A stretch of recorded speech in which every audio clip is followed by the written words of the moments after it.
Yes, I think the industry's completely changed. I think that, you know, our presentation is exactly what, you know, we should be, you know, pushing for. But I think that we very much align ourselves with companies such as Gymshark and those people that are really setting the standard with mental health and, you know, encouraging people to, you know, come forward and do well. When you look at our office, the boardroom table's a table tennis table. We encourage people to take time off. We don't say you're not having holidays. We encourage this, we encourage that.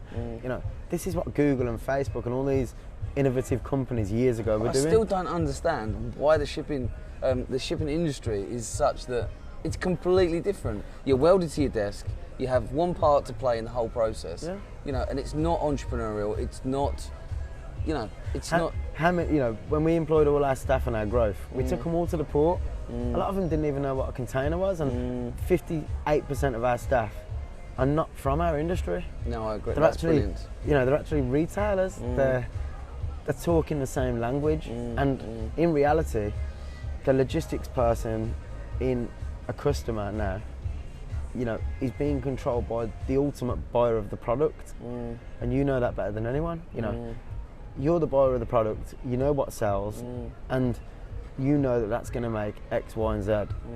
And what used to happen was everybody used to look point A to B. And I want to save $100. Yeah, if you saved $100 in a container. But we had talked about that a great deal. A to B forwarding in terms of, you know, that sort of process just isn't enough anymore. No. You know, the added value stuff, the upstream, the hyperchain system. You know, look at Maersk Line. Why are they going end to end? Why? It's you know, it's a real product. Then you begin to become a partner, not just I'm transacting with this customer. You have to have a client partnership, and it is a partnership because, you know, 3 of our customers come up to us and we'll invest in the IT and do whatever to make them or their lives easier. And people haven't done that. Our industry was really like, you know, it's outdated. It's outdated. There's so many people who have done the same thing for 10 years, the same process, the same this. When we employ the team that are not actually from freight, but they're from retail or this. Yeah, they but actually really look like at our that because process. it's such They a look at our fresh. process and they go, "Well, that's not right." And we go, "Why?" And they go, "Well, it's not right because that's not what I want to see, or that's not what I want to do." And actually, yeah, they're right. It's just that we've been manipulated into a bit like compare us to a travel agent. Where, it used to be £250 to fly from the UK to Dubai. Well, now it's 500, I'm getting ripped off. No, it's not, it's just what the market is. You know, your t-shirt is a price today based on that particular market. It's not a sustainable price for the rest of your life. Even going back to like a Cadbury's chocolate bar, like a Taz bar, 10 pence years ago. Yeah, that were the ones. But like, go back then 10 years ago, and they were 10 pence, and now everyone's going, they're 50 pence, what a rip-off. And I'm like, no, that's actually inflation. You know, now the shipping industry's increased due to that. Who's right or wrong to say that our industry shouldn't increase like everybody else's? I agree, and I think that, you know, the offering has to be something significant, and that's why we both decided to take the step to invest heavily in hyperchain. I think that was a huge thing for us. I think the next 5 or 10 years from a technology perspective, it's absolutely. You know, everybody in the industry today who provides a certain tool is 10 years out of date. And the reason why it's 10 years out of date is because they've given a product to a client which was great at that particular time, but nobody's allowed it to evolve. It's not evolved.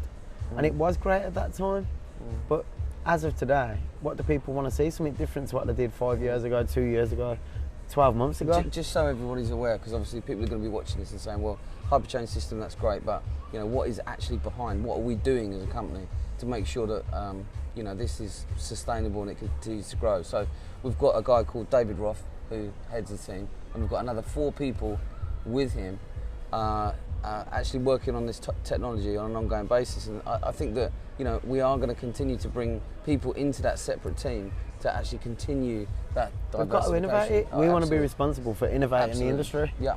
And if we're not going to do that, there's no real sense in taking part in the industry. Because if it's A to B, there's nothing in it for anybody. There's no value.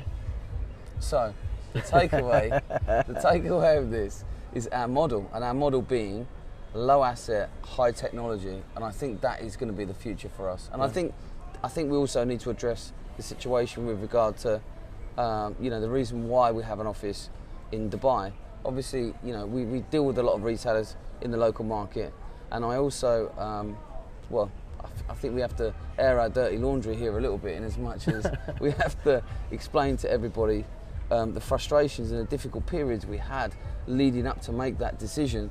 And unfortunately, for whatever reason, there are great people in our industry in the UK, but if you want to build a significant company quickly in the UK, there is a massive shortage of really well qualified people to bring into the company. So we wanted to make sure that we were bringing the best people into the business, and if you limit yourself by geography, then of course that limits the pool of people that you're able to bring in, and so you're not going to have the best skilled people. Yeah, we didn't ever sit down and go, we want an office in Dubai to do this. It would just naturally happen because the quality of people was better, and you got Brexit, you got all these other, there's the shortage of drivers, there's this, all this is, COVID, Brexit, it impacts everything. The people who stand up and be counted and make a difference are the people who are the most agile and make a quick decision. And that's the reality of it. It's no secret. We're not doing anything that's actually. No, we've got 4 hours time difference. Obviously now, Dubai is now on the Monday to Friday.